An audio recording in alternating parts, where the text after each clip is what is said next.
Good morning. Welcome on this rainy day. I'm Mary Winters, and I am a gerontologist and the owner of About Senior Solutions, and you are watching Visionary Aging. We always talk about someone who's turning 100. We have a very special man who wants to jump out of a plane.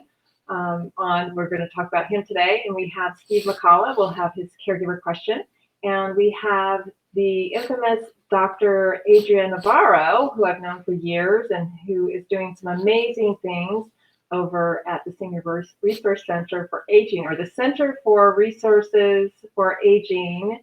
I know I'm getting that wrong. So we can hear her laughing in the background too. We'll get her to share a little bit more about what that is over at Verdugo Hills Hospital.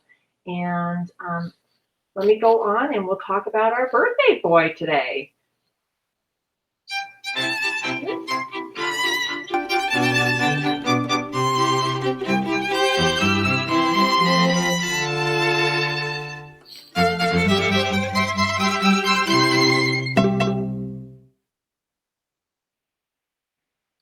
We have someone from Nevada. He's from the Reno area. His name is Charles. And Charles Montanaro he was in the Merchant Marines during World War II, and it's his birthday. In fact, it was just a couple days ago. He was a machinist and born in Cleveland, Ohio, and he was raised in the Midwest with his family. But he went to Nevada on a vacation back in the 60s, and he fell in love with Nevada. So he's been there ever since.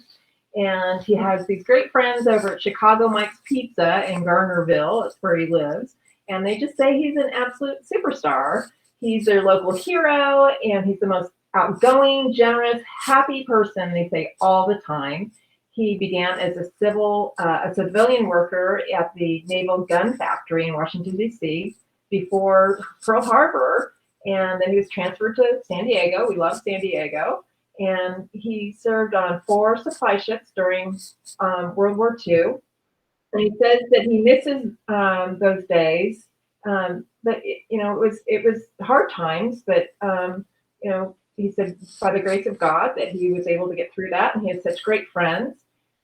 He moved in the 60s, as I mentioned before, to Reno, and he moved out for a little bit and then I guess came back in 2014. So he's just an amazing man. It's all over. If you look him up, he is all over the papers because he is saying that he is going to jump out of a plane with his friends. I don't know if that's something he did all the time or not, but he said he's ready to do that. And I believe him. So looks like they may be going to Tucson, Arizona to do that, a little skydiving trip. And maybe he'll hit a world record also. So congratulations to Charles. Happy birthday. I hope it's a great, great, great year for you.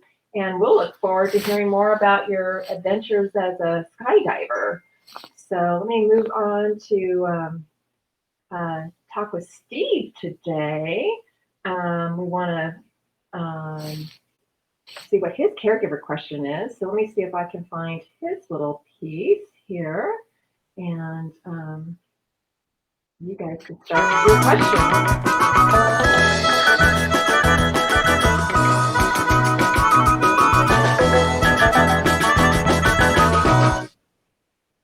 Good morning, Steve. How are you? I'm great. How are you? I'm good, thank you. Yeah, let's see if we can. Staying dry? Yeah, I'm trying to stay dry, right? We need the rain though, so that's a good thing, huh? I love it. Yeah. Very peaceful, very calming. Exactly. So tell me, what kind of a caregiver question do you have today? So my caregiver question actually relates to the weather. So it has to do with evacuations, and I know that people that live in some of the burn areas potentially are under evacuation warnings. So what do you do if your elderly parent lives in one of those areas and they don't want to leave? Like how do you convince them, and how do you prepare them to leave if they have to? You know what? That is a really tough question, and I think in part you're going to need to ask the community to help you. So it depends on really what their what their frailty might be, or how ambulatory or whatever the situation is. I would say if they are uh, really dependent, then you just need to go in and take care of the situation and get them to safety, set them up in a hotel, or do whatever it is that you need to do at a distance. But you can certainly call local authorities, the police, the fire department, let them know that you do have an aging parent who is um, maybe has some capacity issues or some issues with being able to move easily, and see what kind of plan they are putting together for older adults and disabled adults. And I'm sure that they can help direct on some level. But yeah, that is a really tough question when somebody doesn't want to do something and you know it's in their best interest. And so Especially nowadays with COVID too. right, right, because they don't Not want like to move, they just don't getting want out to is getting out. out and being comfortable. Sure. So I think obviously balancing that risk with timing is important. We saw some of these fires like up in Paradise and people waited too long. So obviously weigh the risk and weigh the disabilities of your parent to decide how much action you need to step in and take control of, or step back and allow them to make some decisions and hope for the best. So, and then putting some kind of emergency system in place, making sure too that you have your to-go bag, so to speak. So you do have something packed, you do have your IDs, your medications, and those things together, so you're not caught off guard if you really do need to evacuate quickly. I think that's also very important. So, wow, Excellent. big one. Yeah. So we have Dr. Adria Navarro on this morning, and she has tons of resources and things that she can talk about. She probably can talk in more depth and has lots of communication with the county and multiple organizations in the LA County area that we can, or California, that we can talk about. So yeah, maybe we'll bring Adria on and see what she might be able to, or Dr. Navarro, see what she might be able to advise us. So I'll Sounds talk with good. you a little bit later on. How's that? Great. Have a great show. Okay, thanks. And let me see, we have Dr. Navarro here.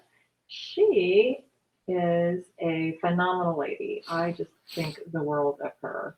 And she's over at Community Resource Center for Aging at USC Verdugo Hills Hospital. And she holds a part-time appointment as an associate professor over at the School of Behavioral and Applied Sciences at Azusa Pacific University. She received her doctorate from USC Davis School of Gerontology in 2011. I remember when that was happening, and I can't believe it's been so, the time flies so fast too. She's worked as a licensed clinical social worker and on special projects managing things over at Huntington Hospital's Senior Care Network, which is also a great program. As a community practitioner and educator, she's maintained a focus on the health and well-being of older adults and their support networks. She is very involved over at USC Verdugo Hills Hospital, and she's connecting people with people on the phone, and providing resources and really supporting our most frail and our overwhelmed caregivers too. So let me welcome Adria Emerson, Dr. Emerson. Or, I'm sorry, Dr. Navarro, Emerson Navarro. So let me go ahead and bring you on here. Let's see. Oh, I still have your picture up here. So let's get you up, and we'll take your picture down. Good morning. How are you? Well, good morning. It's great to be here, Mary. Oh, it's so nice to have you. I feel like I've known you so long, and I know you've been married quite a while. But after you had your PhD, you were using Navarro. So Exactly, you remember. yeah, Dr. Navarro, thank you so much for being here, and tell us a little bit more about what you do over at Verdugo Hills, USC. Sure. Well, it was interesting. Last year, before the pandemic, I was asked to consult a bit, just pro bono consulting with the hospital, as they thought, how can we really support older adults in our community? And sorry, try to keep the frogs out. But so I was so touched by the work that they were planning, and then I started to think, I want to do that work. And so what it is, we have it's kind of a call center, or if you think of an area agency on aging, where you can call in and get information and referrals.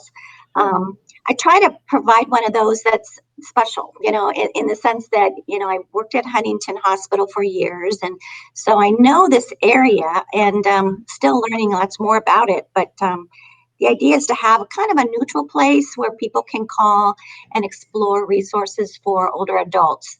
And it could be, social engagement kinds of things, or it could be helping somebody that's having some changes in their functional ability. That's probably the most common. And then I was telling you this morning that, people are really thinking about, how to fight COVID. And so that people want to get a vaccination and kind of looking at what's happening. It's such a dynamic and changing, environment right now with trying to find the vaccine in your neighborhood. So helping people with those calls as well. So it's pretty much, from, what do they say, from nuts to whatever. People can call with anything. Oh, that's great. And I think you do get some caregivers who really are distressed and are caring for loved ones, and probably a sandwich generation. I can't even imagine having children in the house right now too, and taking care of parents. And I have had clients going through that. So do you have those situations as well? Exactly. Yeah. I have had several calls from women in probably their 50s that are, they have tweens at home, somebody, that's trying to do school now from home. And then they have a parent with them as well, or responsibility for a parent. So they're really kind of being pulled. And I think one of the ones that comes to my mind, she also had some economic issues because she was running a hair salon. And of course, we all know how that's ebbed and flowed. It's been such a roller coaster to be safe at home and follow the shelter-in-place guidelines. So I know that hairdressers have really, had a difficult time making a living. And so she was in that situation, really thinking about her mother, but also her son. And I think, this, you just can't win, can you? You feel guilty, if you're not doing the best for either of those people in your life. So, Yeah, but, it's really hard. Well, share a little bit too. I think many people do know what an LCSW is, but your background prior to even having your PhD is as an LCSW, and that's a big degree. But at the same time, the knowledge with that is so amazing. Oh, thank you. About that? Yeah, and I do teach graduate level social work half-time. And so I really valued the profession of social work. That's really how I identify. It's been, gosh, so many years. But I basically have worked in healthcare as a social worker, usually outpatient work that's very similar to this work, but involving care management as well. So I was managing programs like that over at Huntington for many years. And then actually, I felt like things are so dynamic at that time. I really felt that I needed to get back to school and figure out how to evaluate programs and how to help develop new ideas, innovations. And so I've been focusing on interventions that help more vulnerable people as they age, Tell me a little bit about that, especially with COVID and people trying to heal from that. Talk a little bit about some of those programs or the initiatives that you've been working on. Well, let's see. With COVID, actually, there is a small part that I was able to play, really helping our board of supervisors with testing when we were still kind of in this situation where we couldn't find good COVID testing. I was really pleased that Hilda Solis's office reached out. And actually, we created a coalition, probably some folks that from the AARP days way back. Kind of pulled people together, and we were able to get some time with some of the deputies there at her office. And what was so touching is they knew the right people at the Department of Health Services that were actually struggling to, how do we reach seniors that live in congregate housing that, are kind of close to each other and getting exposed. And they would have like an in-home support service worker come in, see maybe 3 residents, and if they were positive, they had just exposed 3 tenants of the building, and certainly not someone you want to run into then down at the mailbox, because you wanted to stay safe.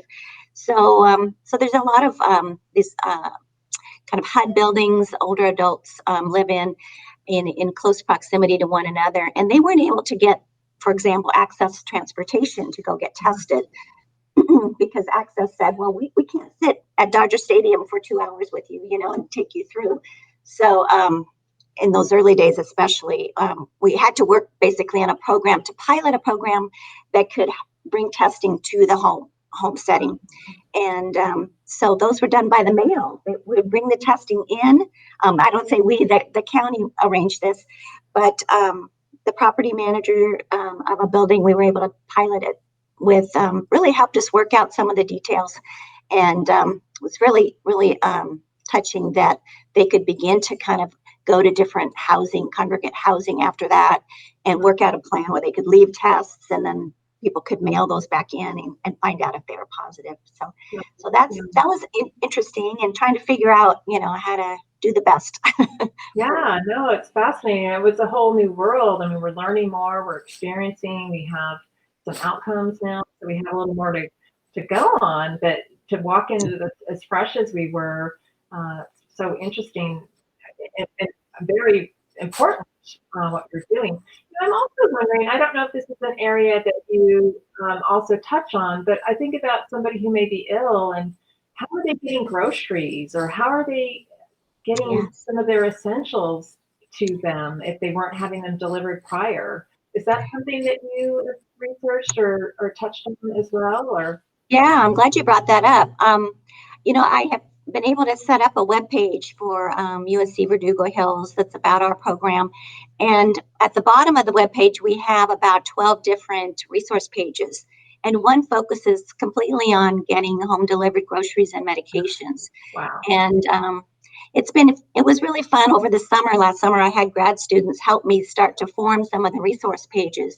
And then there's a couple of really wonderful volunteers here in the La Cañada, Glendale area that helped me really get focused on our target area. We can serve anybody here, but we target a bit more on the foothill communities. And so we were really focusing on what are some of the stores doing and the pharmacies doing in our area here that people could get things delivered. So we have a resource page that's something that we try to keep up to date every 3 months. We take a look at these pages. So thanks for bringing that up. I have an MSW intern, and she just did a really fun tour of our webpage where, we just kind of walk people through, because unfortunately it's way down at the bottom of the page. So I think people kind of look there and see a little picture, but they don't realize that they can email me, or they can just open up some resource pages and get what they need right there. Neat. I'm going to add your resource center, the phone number at the bottom of the program here too, so that way people can reach out to you. It's just in case someone is not able to see what we have at the bottom of the screen. Can you just share what the phone number is, and maybe your website too? We were laughing this morning about the name. Community Resource Center for Aging is a lot to say. So it's a resource center, and it's really the nonprofit hospital's ability to serve the community. So it's the number is 818. That frog came in there. 818-949-4033. 4033. And then the website, it's great. Can you share the name of the So it's the USC Verdugo Hills Hospital website, and it's Aging Resources. And feel free to give me a call. I can link you to, you can get connected there. We also run a column in the La Crescenta Valley newsletter. So I'm finding you can Google that and kind of see what some of the things are that I'm thinking about, and ways to reach me are there too. Yeah, that's great. Yeah. And how about the senior centers? I know they're pretty much closed. The Y is closed. At least, they may be doing some online learning and support, but what's happening with any of those resources too? Are you familiar with what's going on there? Did you say senior centers at the beginning, or? Yeah. Yeah. Well, I'm getting ready to partner with the Glendale Library System. And they have told me that, all the local senior centers that they have worked with are closed right now. So I know that there's a big focus on home delivered meals by a lot of those sites. And there's some lot of things on Zoom, but not everybody Zooms, unfortunately. Right. So, Right. but I think that we do have a resource page on some interesting websites that really cater to some interesting programs for older adults that want to, study something or do some exercise or just maybe work on technology skills. There's a lot of those kinds of classes with some different websites that we've collected. But yeah, I think that I did a talk for the Brain Health Forum that we do every year Oh, here, and yeah, loneliness is a huge issue, and we really know that it's detrimental physically as well. So we've really got to work on those connections, and I'm just so looking forward to when we can get together in person. And I had envisioned like going over to Descanso Gardens and walking with people and chatting and stopping off and sipping coffee somewhere in Montrose. So I'm hoping for those days when we can actually be in person. But thank goodness technology has filled, a lot of a huge part of the gap. So I'm encouraging. I have some people that are hard of hearing, and they've said that it's a little bit tough. So I've been encouraging them to, reach out and get headphones or ways that they can actually, be comfortable with the technology.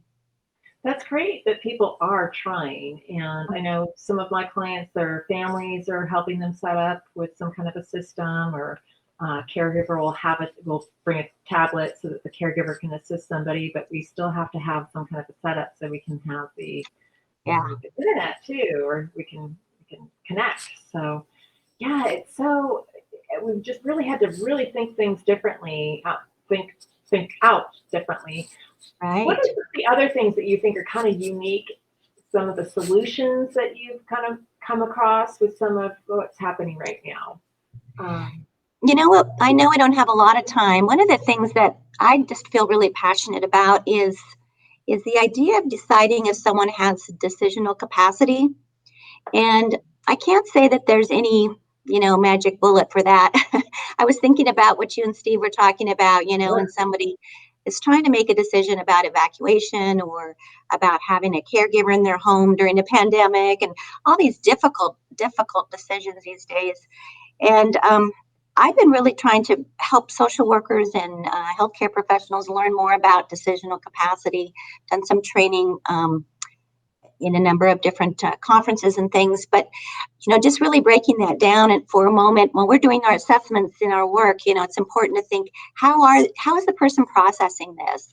Are they understanding the issues, especially when we have risks involved, right? Such Mhm. as the example at the top of the hour here.